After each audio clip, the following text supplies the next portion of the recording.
Pemirsa, polisi menggerebek sebuah rumah kontrakan di Kecamatan Jenggawa, Jember karena diduga kerap digunakan sebagai ajang pesta narkotika jenis sabu. Selain mengamankan pelaku, polisi yang menyamar sebagai ustadz juga menemukan sisa sabu serta alat hisap. Polisi melakukan penggeledahan usai menggerebek sebuah rumah kontrakan di Desa Kemuning Sari Kidul, Kecamatan Jenggawa, Jember yang digunakan sebagai ajang pesta sabu-sabu. Meski awalnya sempat mengelak, namun pelaku yang bernama Rizal akhirnya pasrah setelah polisi menemukan berbagai barang bukti seperti sabu-sabu serta alat hisap yang hendak digunakan.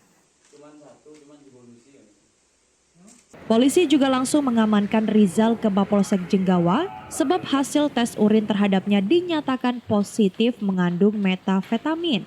Sedangkan satu pelaku lainnya hanya diperiksa sebagai saksi karena tidak terbukti menggunakan sabu.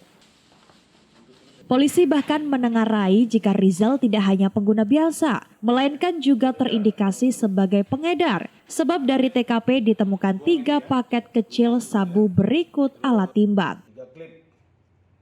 Guna memudahkan penggerebekan, polisi harus menyamar sebagai ustadz warga setempat. Sebab keberadaan pelaku di rumah kontrakan yang belum genap 1 tahun menghuni itu sudah cukup meresahkan warga sekitar karena kerap digunakan untuk pesta barang haram.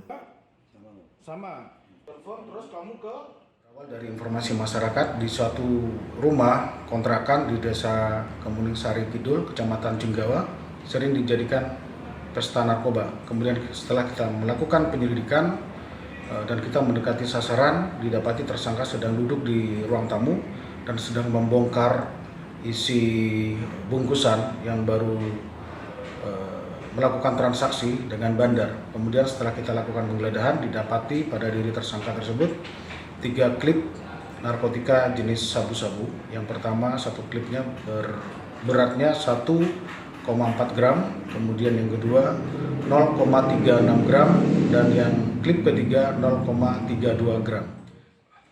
Hingga Rabu siang, polisi masih menginterogasi pelaku, terutama mendalami keterlibatannya dalam jaringan pengedar narkotika. Jika terbukti mengedarkan, pelaku akan dijerat Undang-Undang Penyalahgunaan Narkotika dengan ancaman hukuman 4 hingga 12 tahun penjara. Dari Jenggawa, Baron El Sahafi mengabarkan untuk KJTV.